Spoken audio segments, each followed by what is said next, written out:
Kami telah mengutip berbagai paus dalam materi kami untuk membuktikan ajaran gereja Katolik bahwa orang Katolik dilarang berdoa bagi orang non-Katolik yang telah meninggal dunia. Di dalam video ini saya ingin membahas beberapa kutipan baru yang menarik dari Paus Gregorius ke-16 tentang perkara ini, yang setahu kami belum pernah diterjemahkan sebelumnya ke dalam bahasa Indonesia sampai sekarang. Saya juga ingin memberi beberapa contoh bagaimana ajaran gereja ini ditentang dan ditolak pada zaman kita oleh banyak orang yang mengaku diri Katolik, namun sayangnya bukan. Dokumen pertama ini yang ditulis dalam bahasa Latin adalah sepucuk surat dari Paus Gregorius ke-16 yang dinamai Officium. Surat ini ditulis kepada seorang uskup di Bavaria dan bertanggal 16 Februari 1842. Beberapa bulan sebelumnya, pada tanggal 13 November 1841, Ratu Carolina dari Baden dari negeri Bavaria, seorang ratu yang menganut agama Protestan, meninggal dunia.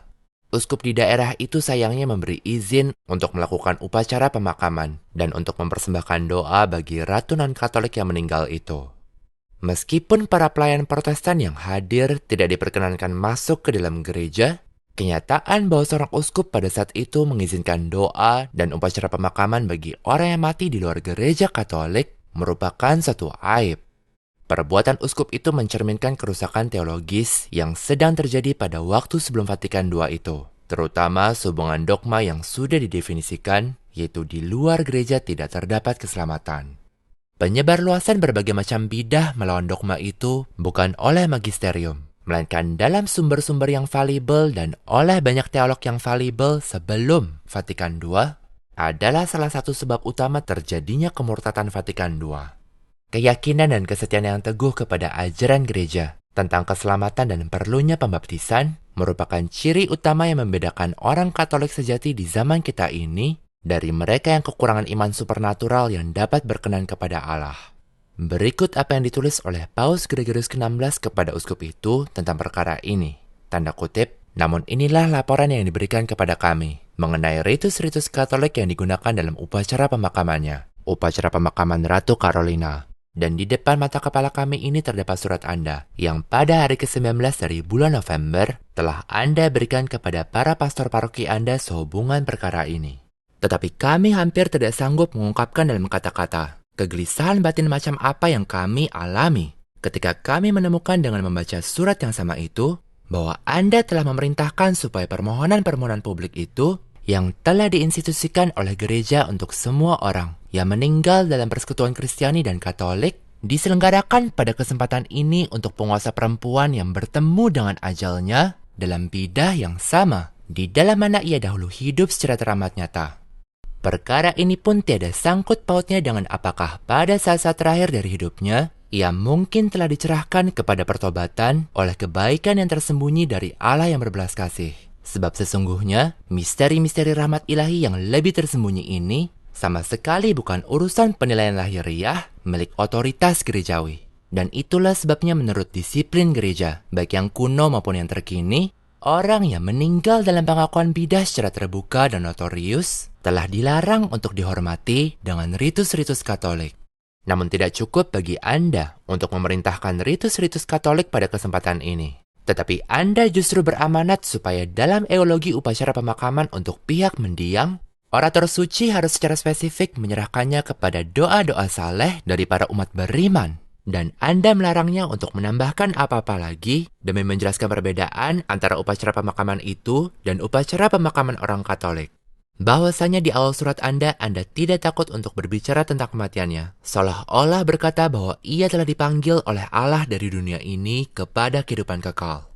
Kami bahwasanya tidak paham bagaimana hal yang telah Anda nyatakan dengan begitu lancangnya, tanpa didampingi pernyataan tambahan apa-apa, sungguh dapat diselaraskan dengan dogma Katolik tentang perlunya iman Katolik sejati untuk memperoleh keselamatan. Dengan dogma yang satu itu, yang bahwasanya dari antara pasal-pasal utama lainnya, telah kembali dituangkan dalam rumusan-rumusan pengakuan iman, dan yang juga telah kami serahkan dalam surat ensiklik kami kepada para uskup Bavaria agar ditaati sebagai penawar untuk wabah indifferentisme yang sedang merebak. Sebuah penawar yang diperlukan terutama pada masa kini. Kutip tutup. Ada beberapa pernyataan yang sangat menarik dalam surat ini. Pertama-tama, Paus Gregorius ke-16 menegur uskup itu dan kembali menegaskan ajaran gereja. yaitu bahwa semua orang yang mati di luar persekutuan gereja Katolik tidak dapat dihormati dengan ritus-ritus Katolik. Asas ini sudah berlaku sejak gereja kuno dan dapat dikemas dalam perkataan ini. Jika kita tidak berkomunikasi dengan mereka ketika mereka dahulu masih hidup, kita tidak boleh berkomunikasi dengan mereka ketika mereka sudah mati. Paus Santo Leo Agung mengajarkan asas ini, yang juga terkait dengan alasan orang tak dibaptis tidak diberi penguburan Kristiani. Asas ini diikutsertakan dalam hukum kanon abad pertengahan dan diulangi oleh para paus, termasuk Paus Santo Gregorius ke-7. Asas ini tidak hanya melarang misa atau upacara pemakaman publik bagi orang non-Katolik yang meninggal, tetapi juga melarang segala doa bagi orang non-Katolik yang meninggal. Perhatikan bagaimana Paus Gregorius ke-16 menegur uskup itu, khususnya karena uskup itu memberitahu oratornya untuk menganjurkan para umat beriman supaya mereka bahkan berdoa untuk mendiang Ratu Protestan itu.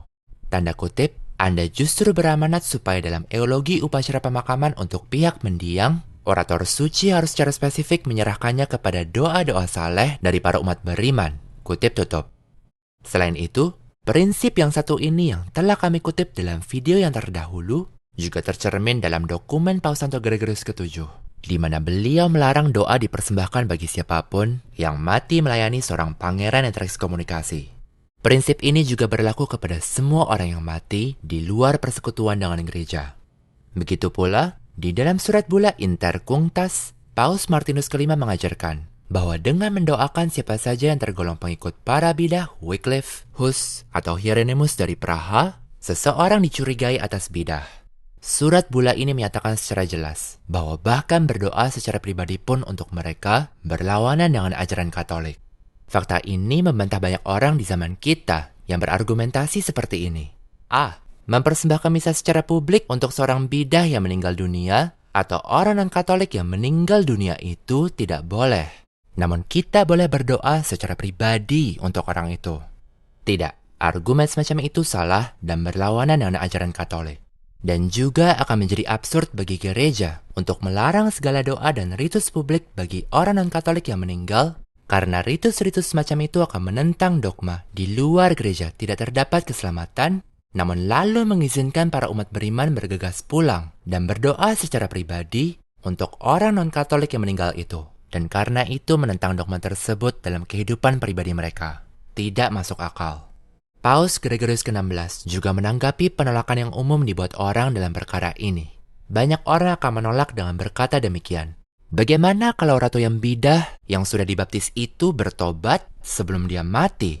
Kan kita tidak bersama dia pada saat-saat hidup terakhirnya.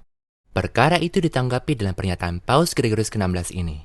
Tanda kutip, perkara ini pun tiada sangkut pautnya dengan apakah pada saat-saat terakhir dari hidupnya, ia mungkin telah dicerahkan kepada pertobatan oleh kebaikan yang tersembunyi dari Allah yang berbelas kasih. Sebab sesungguhnya, misteri-misteri rahmat ilahi yang lebih tersembunyi ini sama sekali bukan urusan penilaian lahiriah milik otoritas gerejawi. Dan itulah sebabnya menurut disiplin gereja, baik yang kuno maupun yang terkini, orang yang meninggal dalam pengakuan bidah secara terbuka dan notorius telah dilarang untuk dihormati dengan ritus-ritus Katolik. Kutip tutup. Paus Gregorius ke-16 mengajarkan bahwa jika mereka tidak membuktikan melalui perbuatan-perbuatan serta pengakuan mereka secara terbuka bahwa mereka memeluk iman Katolik sejati, mereka dianggap telah mati di luar gereja. Orang-orang itu tidak boleh didoakan. Rujukan yang dibuat Sri Paus kepada disiplin gereja yang kuno dalam perkara ini adalah suatu rujukan antara lain kepada surat Paus Santo Gregorius ke-3 tentang perkara ini, yang juga telah kami kutip dalam berbagai video. Menarik pula omong-omong, jika kita menimbang betapa banyaknya paus yang bernama Gregorius yang telah mengajarkan bahwa orang Katolik tidak diizinkan berdoa bagi orang non-Katolik yang meninggal, atau bagi orang yang meninggal secara jelas dalam keadaan dosa berat.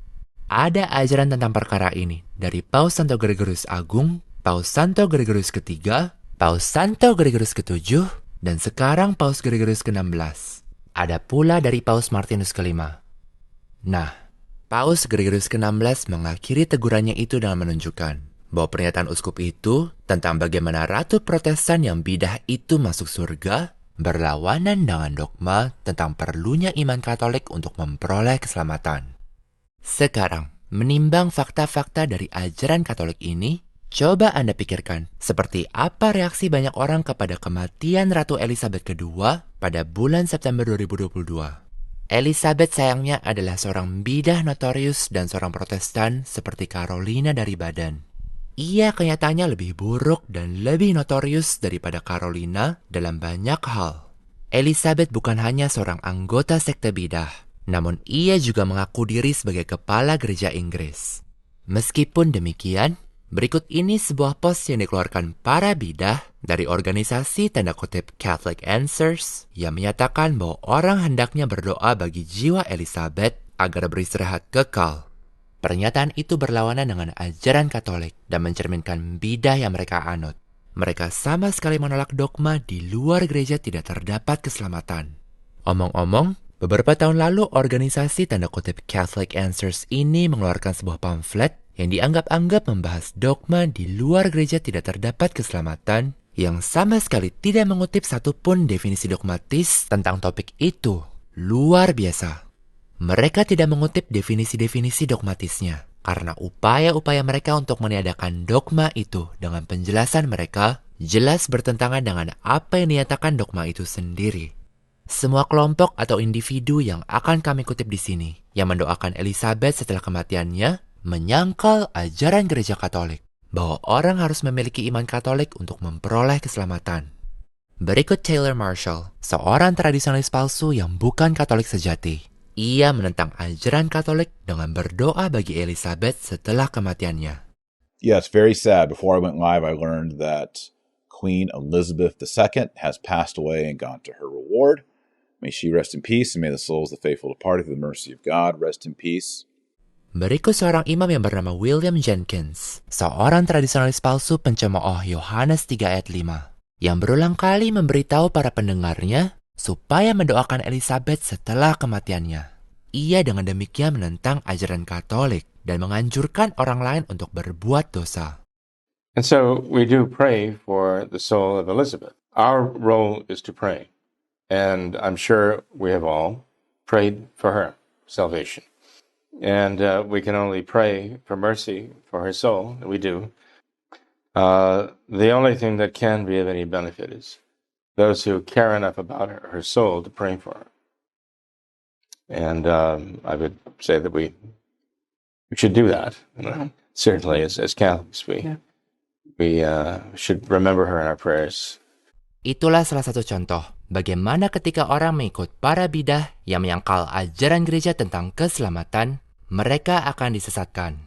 Mario Dirksen, seorang bidah tradisionalis palsu pencemooh Yohanes 3 ayat 5, yang mendukung para bidah publik yang mengajarkan bahwa jiwa-jiwa dapat diselamatkan dalam agama-agama sesat, termasuk dalam agama-agama pagan, juga telah berargumentasi bahwa orang Katolik boleh mendoakan orang non-Katolik yang meninggal dunia, dan bahkan mempersembahkan misa secara pribadi bagi orang non-Katolik yang meninggal dunia.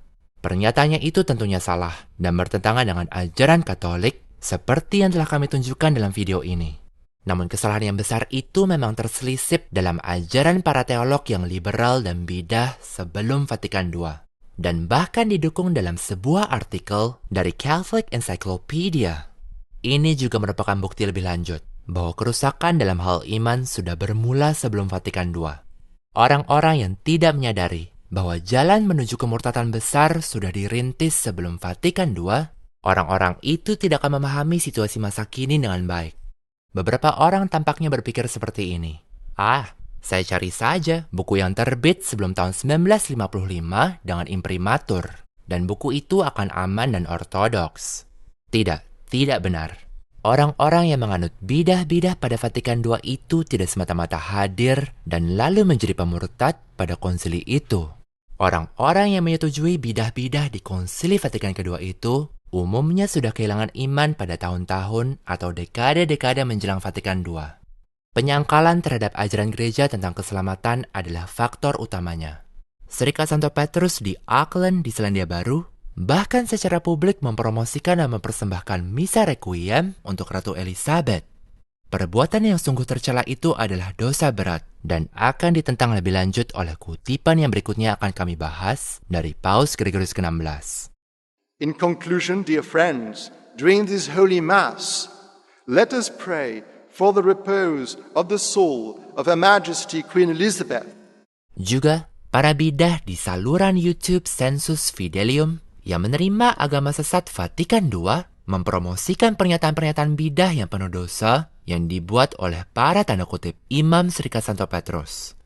That he who is our eternal shepherd may welcome her into his own house, where she may dwell indeed forever and ever. Very welcome to Mass Day as we celebrate a requiem for the repose of the soul of Her Majesty Queen Elizabeth. Our beloved Queen Elizabeth had a long and good life. May our blessed Saviour receive Queen Elizabeth into the house of the Father. Along with so many others around the world, we join in prayer at the death of Queen Elizabeth II. So at her death, let us pray for her, let us think of her and pray for her in our masses. May the soul of Queen Elizabeth II rest in peace. Tidaklah mengejutkan bahwa anti-Paus Fransiskus yang pemurtad mengumumkan dirinya akan mendoakan jiwa Ratu Protestan yang meninggal dunia itu. Dan hal itu dipromosikan oleh EWTN, sebuah saluran televisi Katolik palsu. Kenyataan ini semakin membuktikan bahwa mereka sayangnya tidak memiliki iman Katolik. Yesterday, Pope Francis sent a telegram to King Charles III and the people of the United Kingdom, expressing his heartfelt condolences, complimenting a life dedicated to service, and said he would be praying for the Queen's eternal rest. Michael Voris, seorang bidah dari Sekte Vatikan II, dan kelompoknya yang bidah itu, bahkan mendoakan Ruth Bader Ginsburg, seorang pakar hukum Amerika Serikat, setelah dia meninggal. Wanita ini bukan hanya orang yang terkenal jahat dan seorang non-Katolik, namun dia juga bahkan tidak mengaku diri percaya akan Yesus. Maka Voris tidak hanya menentang ajaran dan praktik Katolik dengan terlibat dalam perbuatan dosa ini. Namun dalam kebutaannya, ia secara salah menggambarkan bahwa perbuatan ini adalah yang dilakukan orang Katolik yang baik dan yang diperintahkan oleh Allah kepada manusia. Perbuatannya ini sangatlah tercela. In fact, some members of the staff and I were out eating when the news hit our phones, and after the first few immediate seconds of shock, we did exactly what good Catholics do and our Lord demands. We prayed for her. Patut dicatat pula bahwa pernyataan Paus Gregorius ke-16 semakin menghancurkan bidah Sekte Vatikan II, yaitu bahwa ada Santo Santa dan martir non-Katolik. Posisi bahwa ada Santo Santa dan martir non-Katolik secara jelas menyangkal dogma yang telah didefinisikan, dan posisi itu secara resmi diajarkan oleh Vatikan II, Paulus ke-6, Yohanes Paulus II, Benediktus ke-16, dan Fransiskus. Posisi itu secara langsung menentang banyak ketetapan magisterium, termasuk ajaran dogmatis gereja, yaitu bahwa tanda kutip, tidak seorang pun dapat diselamatkan, sebanyak apapun ia telah berdharma, walaupun ia telah menumpahkan darah dalam nama Kristus, kecuali jika ia telah bertekun di pangkuan dan di dalam kesatuan gereja Katolik. Kutip tutup. Seperti yang dinyatakan Paus Gregorius ke-16, orang-orang yang sewaktu meninggal mengakui bidah secara terbuka telah selalu dilarang untuk dihormati dengan ritus-ritus Katolik. Dan karena itu Anda tidak boleh mempersembahkan misa bagi mereka, tidak boleh mendoakan mereka, dan lain-lain. Maka coba bayangkan saja betapa jauh lebih dilarang untuk mengajarkan secara publik bahwa orang-orang yang ketika meninggal mengakui bidah secara terbuka dapat menjadi Santo Santa atau martir. Ajaran Paus Gregorius ke-16 ini yang hanya mengulangi apa yang selalu diajarkan oleh gereja tentang perkara ini, kembali membuktikan bahwa para anti-Paus Vatikan II adalah para bidah manifest. Dan mereka telah begitu seringnya mengajarkan bidah mereka bahwa terdapat Santo Santa serta martir non-Katolik. Kenyataan bahwa mereka mengajarkan bidah tersebut membuktikan bahwa mereka bukanlah paus. Meskipun demikian, kaki tangan setan yang jahat seperti seorang bidah modernis yang akan Anda lihat berikutnya, mencoba dengan sia-sia untuk membela ajaran bidah terang-terangan yang diajarkan oleh para anti-Paus Vatikan II. When we speak of an Anglican martyr, are there members of the Anglican communion who could possibly be united to the one true church of Christ, and they even shed their blood for Christ? Yes, it's possible that some of those are not formally adhering to Anglicanism, and are you therefore united or could be united to the Catholic faith, and they have even died for the name of Christ. That's what John Paul II is referencing. That's what Vatican II is referencing.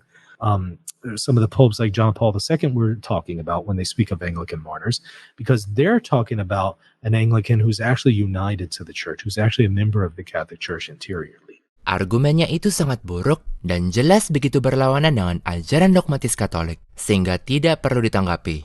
Namun saya akan mencatat bahwa orang bidah modernis yang baru saja kami tampilkan itu dibantah lebih lanjut oleh Paus Gregorius ke-16. Ketika Sri Paus berkata bahwa perkara apakah seseorang mungkin telah bertobat pada saat-saat akhir hidupnya tidak ada sangkut pautnya dengan posisi gereja, yaitu bahwa orang yang mengakui bidah secara terbuka tidak boleh dihormati dengan ritus-ritus Katolik. Paus Gregorius tidak berkata bahwa orang dapat secara terbuka menyangkal ajaran Katolik dan secara batiniah menjadi Katolik. Tidak. Seseorang tentunya harus sungguh-sungguh menolak ajaran bidah dan menganut iman Katolik untuk menjadi orang Katolik. Namun Sri Paus justru berkata bahwa seandainya pun tidak diketahui apakah seseorang benar-benar berubah atau bertobat sebelum mati, hal itu pun tidak menjadi pembenaran untuk mempersembahkan ritus-ritus Katolik bagi seseorang. Jika berdasarkan semua bukti lahiriah, orang itu mengakui bidah. Jadi, argumen modernis yang absurd yang baru saja kami tampilkan dari orang bidah itu, yang menyatakan bahwa orang yang secara terbuka menolak ajaran Katolik dapat menjadi Katolik secara batiniah dan tersembunyi, dan karena itu kita boleh mengajarkan bahwa mereka dapat diselamatkan dan bahkan justru dapat dianggap sebagai santo santa dan martir. Argumen itu terbongkar sudah sebagai omong kosong yang absurd. Sebab seandainya pun demi tujuan argumen, pandangan omong kosongnya itu dianggap benar, yaitu bahwa seseorang dapat secara terbuka menolak iman Katolik, namun secara batiniah atau tersembunyi menjadi Katolik, dan klaim semacam ini sama sekali salah, hal itu tetap tidak membenarkan untuk memberi orang penghormatan dengan ritus Katolik, atau mengajarkan bahwa seseorang adalah santo santa atau martir jika berdasarkan semua bukti lahiriah orang itu mengakui bidah. Maka bidah yang secara terang-terangan diajarkan oleh para anti-Paus Vatikan II ini sama sekali tidak dapat dibela, yaitu bahwa ada santo santa atau martir non-Katolik, suatu bidah yang ditemukan dalam Vatikan II sendiri. Nah, Paus Gregorius ke-16 membahas perkara yang sama dalam sebuah dokumen lain yang bertanggal 9 Juli 1842. Dokumen ini ditulis kepada seorang perwakilan dari sebuah biara Benediktin di negeri Bavaria. Apa yang sedang terjadi adalah dalam suatu rencana untuk membuat biara itu dipugar oleh Sri Raja, pemimpin biara itu secara kurang berhati-hati setuju untuk merayakan upacara pemakaman bagi semua raja dan ratu di masa depan pada kematian mereka. Namun jika seorang raja atau ratu meninggal di luar gereja, rencana ini tentunya akan menimbulkan kontradiksi dengan ajaran Katolik. Jadi, Paus Gregorius ke-16 menulis kepada perwakilan biara itu untuk memberitahukannya bahwa apa yang disetujuinya itu salah, dan bahwa mereka tidak diizinkan untuk melaksanakannya. Sri Paus berkata, tanda kutip, maka demi menandaskan aturan-aturan gereja yang tersuci, kami menanggapi bahwa intensi untuk mempersembahkan kurban ilahi atau doa-doa lainnya bagi semua anggota keluarga kerajaan Katolik yang meninggal dunia sama sekali tidak cukup untuk membenarkan perkara upacara pemakaman publik yang secara eksplisit dimintakan bagi seorang non-Katolik dan diperuntukkan supaya dirayakan pada kematiannya atau pada suatu hari peringatan tahunan. Dan karena itulah, wahai putra yang terkasih, meskipun diri Anda dan para biarawan Anda kami pandang dengan kasih yang kebapaan, kami walau bagaimanapun tidak akan menyetujui dan meneguhkan suatu hal pun terkait biara Anda itu dan urusan-urusannya, sampai syarat yang Anda emban secara ceroboh itu dibatasi secara eksklusif kepada upacara pemakaman para pangeran Katolik. Sebab kami tidak dapat mengizinkan penipuan macam apapun dilakukan terhadap larangan itu yang didasari oleh doktrin Katolik sendiri, yaitu larangan merayakan upacara pemakaman suci bagi orang-orang non-Katolik yang meninggal dunia. Sementara itu, seandainya sebelum masalah ini dibereskan bersama Yang Mulia Paduka Raja, Baginda Ratu mencapai akhir hayatnya di luar gereja Katolik, semoga Allah mencegahnya, maka Anda dan para biarawan Anda memerlukan kekuatan pikiran dan hikmat yang besar demi memastikan supaya Anda tentunya tidak sedikit pun melanggar larangan yang teramat berat itu dari gereja yang kudus. Kutip tutup. Paus Gregorius ke-16 di dalam dokumen ini membahas upacara pemakaman bagi orang non-Katolik yang meninggal dunia. Upacara ini tentunya termasuk misa. Dan Sri Paus kembali melarang upacara semacam ini dan berkata bahwa larangan ini didasari oleh doktrin Katolik. Kita juga melihat dari dokumen Sri Paus yang lain serta kutipan-kutipan lain yang telah kami bahas, bahwa yang dilarang untuk orang non-Katolik yang meninggal dunia bukan hanya upacara pemakaman dan misa saja, namun juga semua doa bagi mereka. Maka fakta-fakta yang telah kami bahas dalam video ini kembali membuktikan bahwa posisi kami benar. Orang Katolik tidak diizinkan berdoa untuk orang non-Katolik yang meninggal dunia. Alasannya seharusnya jelas bagi mereka yang sungguh percaya akan ajaran gereja Katolik, yaitu bahwa iman Katolik diperlukan untuk keselamatan. Tetapi fakta-fakta ini akan dilawan oleh mereka yang menolak ajaran Katolik dalam perkara itu. Dan hal itu merupakan masalah yang sangat besar di zaman ini, yang juga merupakan salah satu sebab utama terjadinya kemurtatan besar. Masalah ini merupakan cerminan dari perkataan Tuhan kita di Lukas 18 ayat 8. Sewaktu Putra Manusia datang, akankah ia menemukan iman di bumi? Orang-orang perlu memeluk iman Katolik tradisional, seperti yang dijelaskan oleh materi kami.